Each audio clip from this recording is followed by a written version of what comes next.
Bonjour, chers téléspectateurs, chers internautes de e-News 24 télévision. Nous bénissons Dieu. Il nous a encore donné une opportunité d'être dans sa présence et de partager ce qu'il m'a mis à cœur de vous partager aujourd'hui. Merci pour toutes les réactions que nous avons reçues suite aux émissions passées, les 2 dernières émissions, et les remarques que vous nous avez fait concernant le son. Et c'est vraiment arrangé, c'est fixé. Et nous vous encourageons de vous abonner à notre e-News 24 télévision. Abonnez-vous, plus vous vous abonnez, plus vous nous encouragez à propager aussi cet évangile, cette bonne nouvelle partout. Merci beaucoup. Aujourd'hui, je suis venu avec un thème. Nous sommes ambassadeurs pour Christ. Nous sommes ambassadeurs. Nous faisons les fonctions d'ambassadeurs pour Christ. Nous allons lire dans la Bible 2 Corinthiens, chapitre 5. Et je vais lire le 20e verset. Nous faisons donc les fonctions d'ambassadeurs pour Christ, comme si Dieu exhortait par nous. Nous vous en supplions au nom de Christ, soyez réconciliés avec Dieu.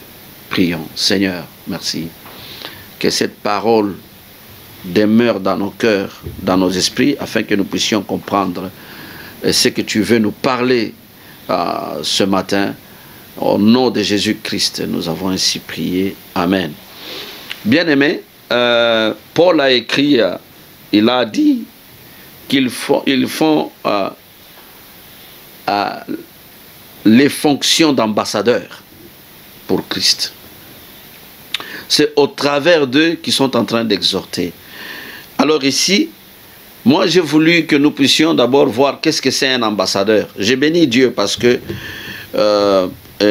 moi j'ai consulté un diplomate de notre pays. C'est un chevronné dans la diplomatie. Il y a des années, on en a partagé. Et je suis arrivé aussi à cette conclusion. Un ambassadeur, qu'est-ce qu'un ambassadeur? Un ambassadeur, c'est un envoyé. C'est une personnalité déléguée d'un gouvernement pour le représenter auprès d'un pays étranger. Donc, c'est une personnalité déléguée d'un gouvernement pour le représenter auprès d'un pays étranger. Alors, c'est ça un ambassadeur. Et puis, un ambassadeur n'est pas envoyé à titre individuel. Donc, il est là pour représenter un gouvernement. Il est là pour représenter le chef de l'État. Il est le représentant des intérêts du pays qu'il envoie. C'est ça un ambassadeur. Il parle au nom de son chef de l'État et de son gouvernement. Donc quand il parle au nom de son chef de l'État et de son gouvernement. Alors, comme implication de sa qualité, il doit être continuellement en communication avec son gouvernement afin de s'assurer d'être bien informé et guidé par la politique de son gouvernement. Être fidèle à celui qui l'a envoyé comme représentant.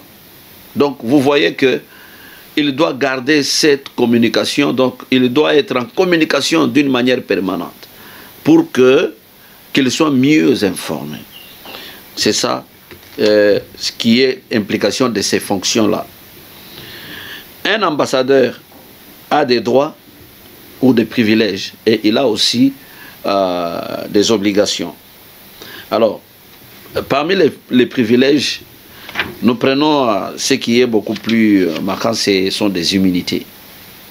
Les immunités. Donc, un ambassadeur ne peut pas être arrêté n'importe comment. Donc, on doit respecter ses immunités.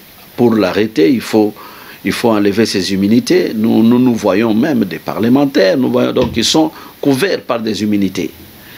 Mais parmi les obligations, il a l'obligation de retenue. Donc il ne parle pas n'importe comment et de n'importe quoi. Ça c'est très important.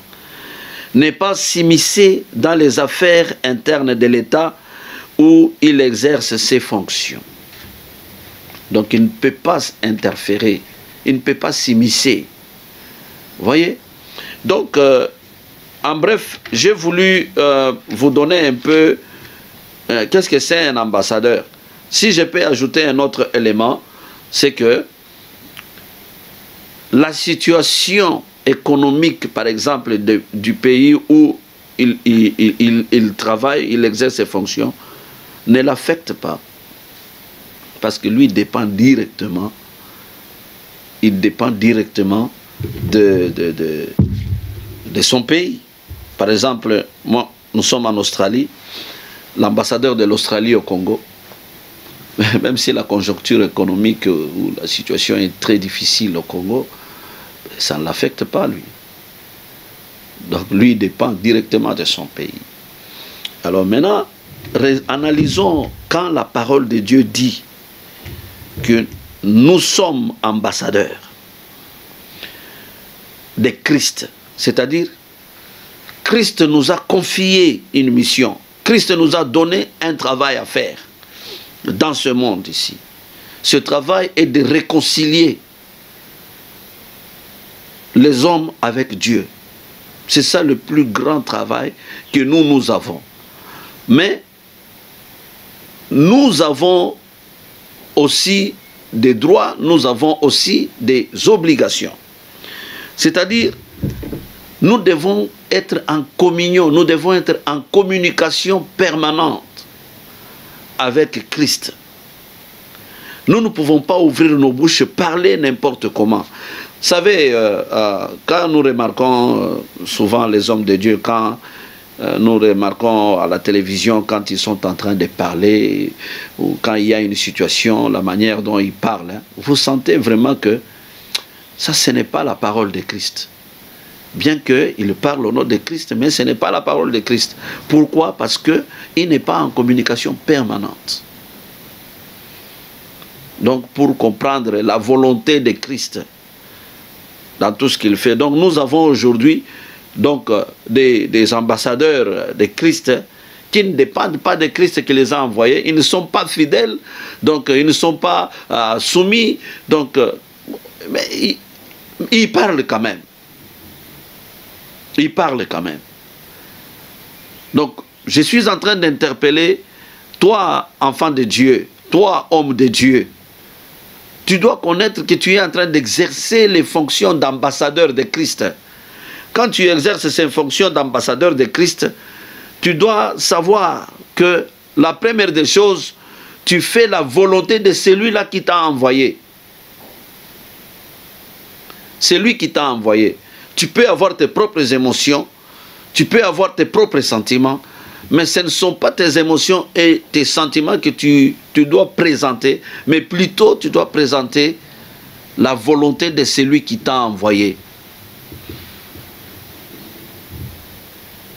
Une autre obligation, tu ne peux pas t'immiscer, t'ingérer dans les affaires de ce monde. Tu t'ingères, tu t'impliques. Donc tu discutes des banalités, tu parles. Donc tu n'as pas vraiment les retenues. Tu n'as pas de retenues en tout cas. Donc tu ouvres la bouche pour parler, tu parles. C'est pas normal. Alors moi j'ai compris qu'à un moment donné, nous ne comprenons pas qui nous sommes en Christ. Quand on dit que nous sommes en Christ, il arrive des fois, nous ne comprenons pas. Parce que si vous lisez au-dessus, là, vous allez voir que Nabi, ils ont dit que quand nous sommes en Christ, nous sommes devenus une nouvelle création. Donc les choses passées, les choses anciennes sont passées. Et toute chose est devenue nouvelle. Mais toi, tu représentes Christ. Tu le représentes. Tu représentes le royaume de Dieu sur la terre. Donc le royaume a des principes. Le royaume a ses règles. Et toi, tu les représentes. C'est toi qui dois plutôt les démontrer. Et aider à accomplir la mission pour laquelle tu es établi dans tel ministère, dans telle église. Donc tu dois accomplir cette mission-là. La chose la plus capitale, c'est que quand tu ouvres la bouche pour parler, tu parles au nom de celui-là qui t'a envoyé. Mais observons autour de nous. Combien de gens parlent au nom de celui qui les a envoyés? Combien de gens parlent au nom de Christ? Donc, parlez au nom de Christ au sens que vous dites la volonté de Christ. Hein? Vous parlez vraiment la volonté du royaume de Dieu.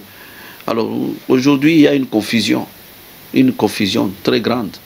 Les gens n'arrivent plus à distinguer un homme de Dieu. Et ils sont critiqués n'importe comment parce qu'ils sont en train de s'immiscer dans les affaires. Donc ils sont en train de parler n'importe quoi. Ils sont en train de dire tout ce qui vient dans leur esprit. Donc quand il y a une situation, pendant la période de Covid ici, mais nous avons vécu des hommes de Dieu parler. Ils lisent quelque part, ils viennent, non, Dieu m'a montré, Dieu a parlé. Mais et puis nous regardons, il n'y a en fin de compte, ce qu'ils nous ont dit, Dieu a dit, ne s'accomplit pas. Or, la Bible dit, on reconnaît le vrai prophète par l'accomplissement de ce qu'il dit. Si Dieu n'a pas dit, ne dis rien. Si Dieu n'a rien dit, ne dis rien. Tu ne vas pas cesser d'être un homme de Dieu parce que tu n'as rien dit. C'est mieux de ne rien dire que de dire ce que Dieu n'a rien dit. C'est très important.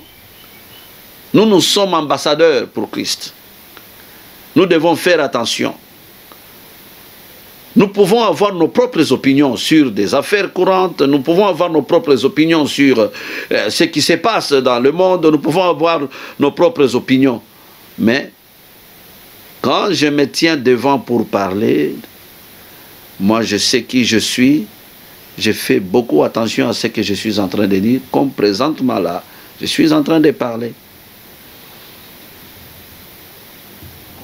Je dis gloire au Seigneur parce que nous devons comprendre qui nous sommes en tant qu'ambassadeurs. Nous avons beaucoup de choses à dire là-dessus.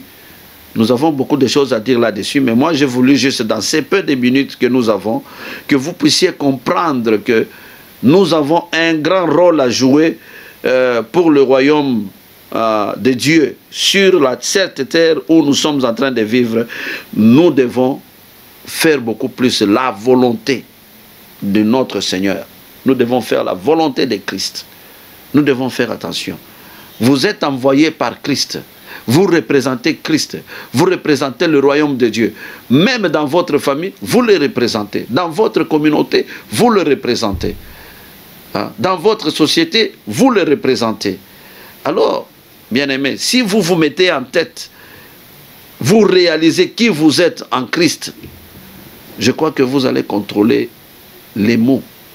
Et vous devez garder, être en communication permanente avec Christ. Comment vous êtes en communication? C'est pourquoi nous passons beaucoup de temps en prière. Nous prions, nous méditons la parole de Dieu et Dieu est en train de nous parler. Et quand nous nous mettons devant les gens, nous parlons, nous communiquons la pensée. Nous communiquons la pensée de Dieu. Aujourd'hui à l'église, est-ce que nous allons dire que c'est la parole de Dieu que les gens sont en train de dire? Non. Ce n'est pas la parole de Dieu. Ça sonne comme la parole de Dieu, mais ce n'est pas la parole de Dieu. Beaucoup de gens parlent à leur propre nom, au nom de Christ, au nom de Dieu, mais ils parlent leur propre pensée, ce qui les plaise, et ils disent, c'est ça la parole de Dieu. Mais ici, aujourd'hui, c'est une interpellation. Nous devons comprendre qui nous sommes. Nous sommes des ambassadeurs. Nous exerçons les fonctions d'ambassadeurs. Un ambassadeur a des retenues. A des retenues. Il faut avoir des retenues. Mais sinon, vous allez commettre beaucoup de bévues qui font insulter le nom de notre Christ. Bien-aimé dans le Seigneur, vous venez de m'entendre. Vous venez de m'écouter. Pendant ces 15 minutes, je voulais juste vous interpeller, dire qui nous sommes. Soyons en communion avec Dieu à tout moment. Prions le Seigneur. Et toi qui n'as pas encore reçu le Seigneur Jésus, nous te donnons aussi l'opportunité de prendre une décision. Une décision de le recevoir comme Sauveur et Seigneur dans votre vie. Moi, je vais prier pour vous. Vous me regardez, vous vous dites, mais comment est-ce que ça va se passer? C'est par une décision que vous allez prendre tout de suite. Vous allez rentrer dans la bonne voie et dépendez plutôt de Dieu que de vos sentiments, que de vos émotions. Parlez plus au nom de celui qui nous a envoyé, le Christ. Au nom de Jésus-Christ, notre Père, nous prions que celui qui vient de prendre cette décision de te recevoir comme Sauveur et Seigneur, manifeste-toi dans sa vie et prends la direction de sa vie et reste au trône de sa vie. Et c'est lui qui se répand maintenant, après avoir écouté ce message. Seigneur, je prie que tu puisses lui démontrer ton amour et ta faveur. Nous voulons, en ces derniers temps de la fin, que nous puissions beaucoup plus parler en ton nom que parler en notre propre nom ou selon nos sentiments, nos émotions. Au nom de Jésus-Christ, nous avons ainsi prié. Amen.